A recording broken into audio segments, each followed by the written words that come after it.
Hello friends, आपका ज्योति Mohan learning में स्वागत है।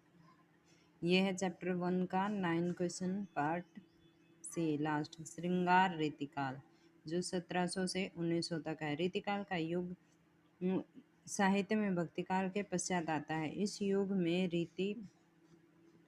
रीति परंपराएं भी विकसित हुई। इस काल में श्रृंगार की परंपरा अश्लील रूप में समाज के सामने आई।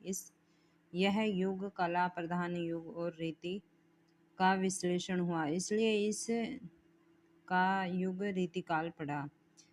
इस समय शाहजहां का शासन था तथा अंत में अंग्रेजों का शासन आया। यह काल सुख तथा वैभव का काल रहा है। शाहजहां समय में सारे समाज में पूर्ण शांति थी और सारा समाज पूर्ण रूप से भोगविलास में लिप्त था।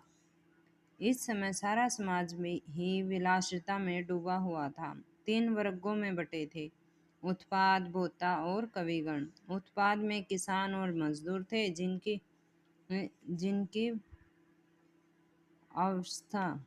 जिनकी अवस्था खराब थी और जो आए दिन झगड़ों में मिट रहे थे, दुखी थे। दूसरे भोक्ता वर्ग, जिसमें राजा, नवाब तथा नौकर चाकर थे, जो भोगवृत्ति के अपना जीवन व्यतीत कर रहे थे।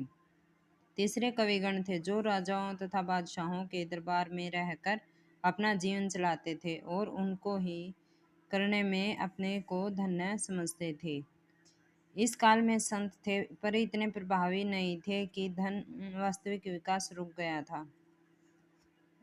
धर्म का वास्तविक विकास रुक गया था। कृष्ण भक्ति की परंपरा चल रही थी, परंतु यह भी विलासिता प्रधान थी। संत महंत भी राजसी ठाठ से रहते थे। साहित्य का सुंदर स्वरूप किसी को दिखाई नहीं दे रहा था, क्योंकि बुद्धि विलासिता में डूबी हुई थी।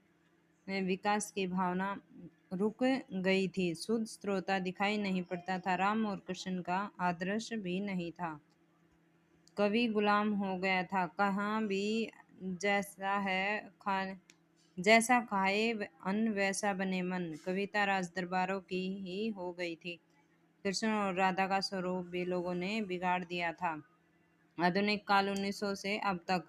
इस समय देश में नई चेतना जाग रही थी। स्वतंत्रता संग्राम का प्रभाव हर देशवासी पर दिख रहा था। साहित्य के क्षेत्र में कवि लेखक पार्टियों से हटकर देश हित में लिखने लगे थे। अंग्रेजी शासन के कारण पड़ रहे पश्चाताप से सुधारक भारतीय समाज में यह कुर्तियों पर चोट कर रहे थे। समाज की बदलती विचार साहित्य में भी स्थापना बना रही थी। लाइक और